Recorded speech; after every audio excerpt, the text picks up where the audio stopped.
मंजिलें ख्वाब बनकर न रह जाए, बिस्तर से इतना भी प्यार मत करो। तो ये अच्छे से सुविचार स्वामी विवेकानंद जी का है। तो अपने मन को पक्का कीजिए, अपने मन में ये ठान लीजिए कि हमें कब उठना है, कब जागना है। तभी हमारा ख्वाब हकीकत बनेगा और हमारी खुले आँखों का सपना सच होगा। तो चलिए, यही पॉजिटिविटी के साथ आज का वीडियो हम शुरू कर दिए हैं।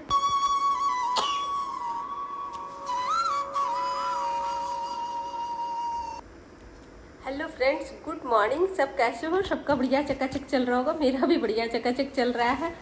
तो फ्रेंड्स, आज का वीडियो जो है वो हम रोज़मर्रा की ज़िंदगी में, रोज़ की दिनचर्या में बहुत छोटी छोटी ऐसी गलतियां कर देते हैं। तो कोई जानबूझ के गलतियां करता नहीं है, अनजाने में ही हो जाता है।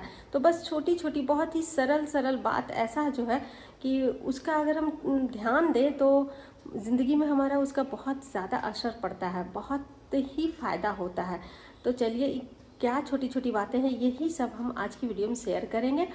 तो फ्रेंड्स, इससे पहले मैं एक बात आप लोग से बताना चाहती हूँ, कहना चाहती हूँ कि आप लोग जो न्यू है वो चैनल को सब्सक्राइब कर देना और वीडियो को एक लाइक कर देना। आप लोग लाइक नहीं करते हो, लाइक करना आप लोग भूल जाते हो, आगे चले जाते हो।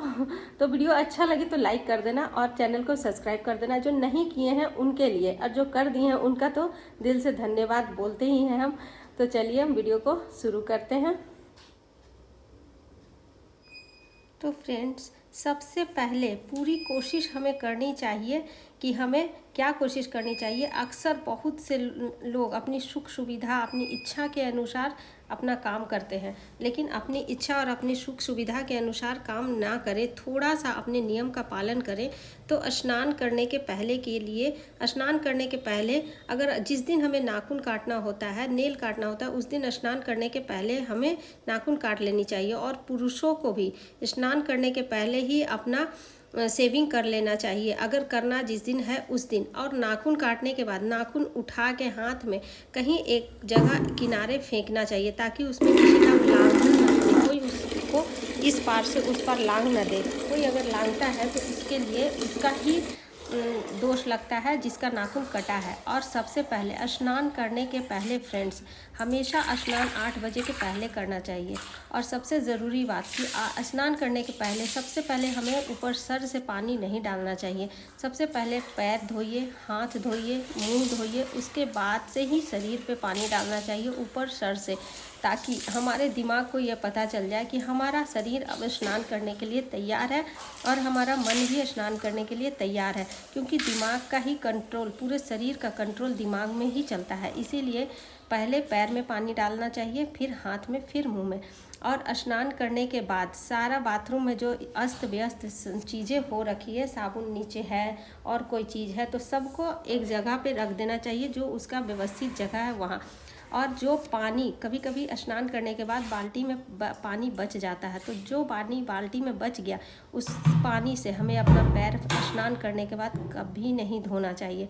और उस पानी को हमेशा फेंक देना चाहिए, ताकि उस पानी से हमारे घर के ही कोई परिवार फिर से उस पानी को इस्तेमाल ना करे।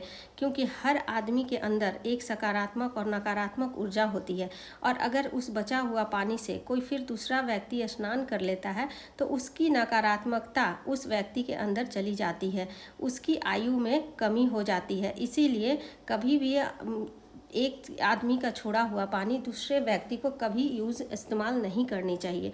और बाल धोने के बाद, बहुत सी महिलाओं का ये आदत है कि बाल धो के स्नान किए और बाल धोने के बाद सबसे पहले उठ के वो अपने ड्रेसिंग के पास चले गए और वहाँ जाके सबसे पहले सिंदूर किए। तो नहीं, महिलाएं, ये सुहागन महिला जो होती हैं, ये उनको ध्यान देना चाहिए कि स्नान करने के बाद जिस दिन वो बाल धोती हैं उस दिन सबसे पहले ड्रेसिंग के पास नहीं जाना चाहिए।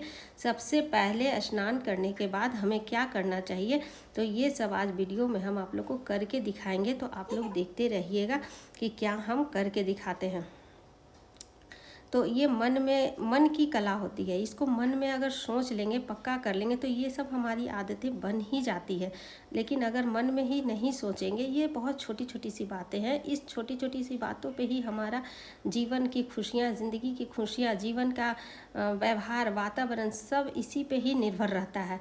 तो बस सबसे पहले स्नान करने के बाद सबसे पहले हमें सिंदूर भी नहीं लगाना है। सिंदूर लगाने से पहले सबसे पहले क्या करना है कि तुलसी जी में हमें जल चढ़ाना है। और तुलसी जी में जब हम जल चढ़ाएंगे तो जब हम तुलसी जी को सिंदूर लगाते हैं तो ही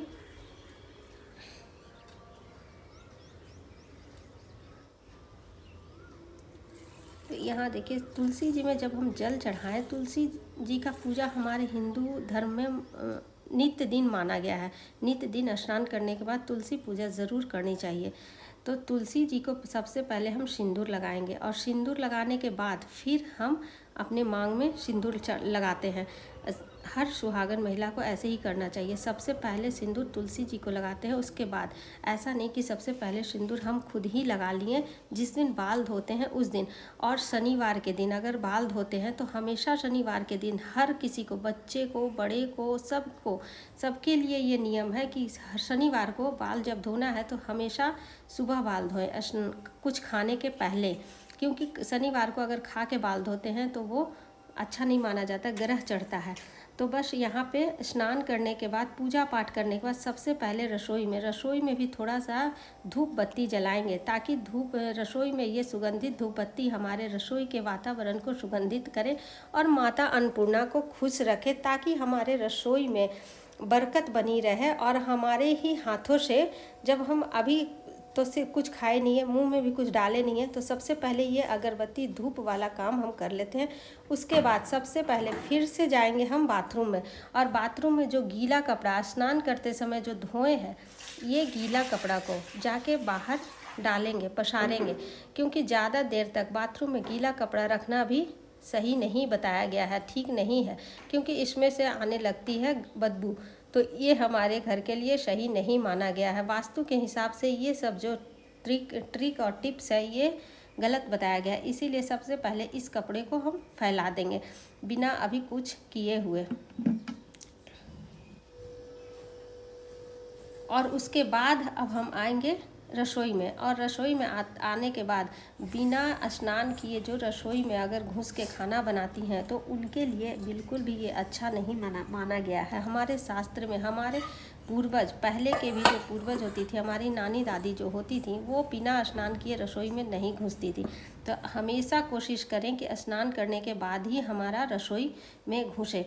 तो फ्रेंड्स, ये सब जितनी भी बातें हैं, इन सब नियमों को करने के बाद ये पता चलने लगता है कि ये सब करने से हमारी ज़िंदगी में कैसे धीरे धीरे बदलाव आने लगता है। और ये सब मैंने अपनी ज़िंदगी में महसूस किया है, खुद महसूस किया है। इसीलिए तो आप लोगों के साथ आज मैं शेयर भी कर पा रही हूँ। जो वास्तु के हिसाब से इन सब का असर हमारे दिमाग पे भी पड़ता है। और अगर पॉजिटिविटी के साथ कुछ नियम हम बना लेते हैं तो वो धीरे धीरे हमारी ज़िंदगी में नेगेटिविटी को समाप्त कर पॉजिटिविटी को शुरू कर देता है। इसीलिए थोड़ा थोड़ा ये सब करना चाहिए, थोड़ा ये सब नियम का पालन कीजिए, थोड़ा सा पूजा पाठ कीजिए तो, और थोड़ा सा मेडिटेशन कीजिए, तो कैसे ज़िंदगी में इसका इतना अच्छा असर पड़ेगा ये अब अविश्वसनीय होगा। इसका विश्वास आप लोग नहीं करोगे। धीरे धीरे खुद ही ये आदत का अच्छे प्रभाव, इसका अच्छा गुण, इसके अच्छी जो पॉजिटिविटी होता है, इसका खुद ही आप अपने आप में महसूस करने लगोगे। तो ये सब दिनचर्या जो हो गया, ये सब हम महिलाएं ही शुरू करती हैं। और ये हो जाता है कि इसके लिए हम अपनी आदतों में थोड़ी सी बदलाव लाने की ज़रूरत है, क्योंकि स्नान करने का 8 बजे का पहले का जो बताया गया है, स्नान 8 बजे का पहले मानव स्नान होता है। तो ज़्यादा कुछ तो नहीं, लेकिन मानव स्नान तो हम लोग कर ही सकते हैं। और अपने बच्चों को भी ये चीज़ें सिखा सकते हैं कि 8 बजे के पहले का स्नान जो है वो मानव स्नान है। तो इसी के साथ आज का वीडियो हो सकता है आप लोगों के लिए बहुत ही यूज़फुल, बहुत ही अच्छा। तो इसी के साथ वीडियो एंड करने का टाइम हो रहा है। फिर आप लोग से कल मिलते हैं। Tata bye, see you.